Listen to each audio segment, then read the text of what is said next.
Bienvenue sur M comme Muse, là où la créativité est au service du bien-être. Et voici le petit pas des muses de mars 2014 pour prendre du temps pour vous, pour créer et faire le plein d'énergie. Ce mois-ci, on va avoir la chance de voir le printemps se pointer le bout du nez. Ça va faire du bien parce que au Québec, il y a encore beaucoup de neige, il fait froid, puis je pense qu'on commence à être un petit peu tanné. Alors, j'ai pensé à créer un petit pas des muses qui allait nous donner de l'espoir, du courage pour finir l'hiver en beauté. Alors, ce que j'ai envie de vous inviter à faire, c'est de vous asseoir à votre table, de créer quelque chose que vous allez envoyer par la poste à quelqu'un que vous aimez. Que ce soit une carte, un mini carnet que vous allez concocter en pliant des feuilles, que ce soit une carte postale, peu importe, mais d'envoyer des mots d'espoir à quelqu'un que vous connaissez, ça va vous faire du bien à vous parce que vous allez avoir pris du temps pour créer, puis ça va faire du bien à la personne qui le reçoit, on s'entend, hein?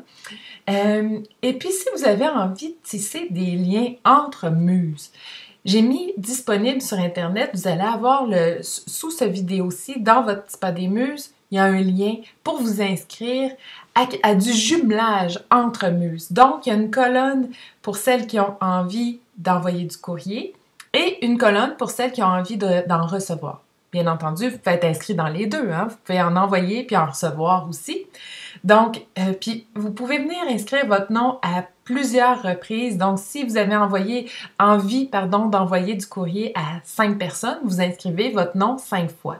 Et si vous avez envie d'en recevoir aussi, bien, vous pouvez en marquer 5 fois. Bien entendu, c'est à votre bon jugement. Peut-être pas d'inscrire votre nom 50 fois dans la colonne « J'ai envie de recevoir du courrier ». Juste pour que ça reste équitable, mais vous allez justement pouvoir envoyer le courrier à la personne qui est sur la même ligne que vous dans la colonne de droite.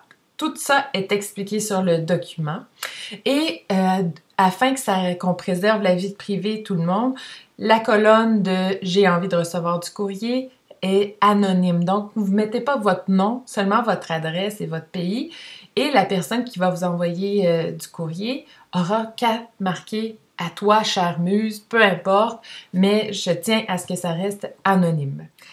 Et pour ajouter un peu de piquant à tout ça, j'ai envie de vous soumettre un thème sur lequel créer, qui est « Ce qui met de la joie dans ma vie ». On s'entend-tu que ça, c'est contagieux? J'ai envie de savoir ce qui met de la joie dans votre vie et j'ai envie de vous partager aussi ce qui met de la joie dans la mienne. Donc, c'est le thème que je vous suggère, « Ce qui met de la joie dans ma vie ». C'est le thème sur lequel les muses qui vont être inscrites au jumelage vont être appelées à créer. Et si vous avez envie de faire aussi de votre côté en envoyant ça à des gens que vous connaissez, je vous invite à suivre ce thème-là pour semer de la lumière en mars pour tout le monde.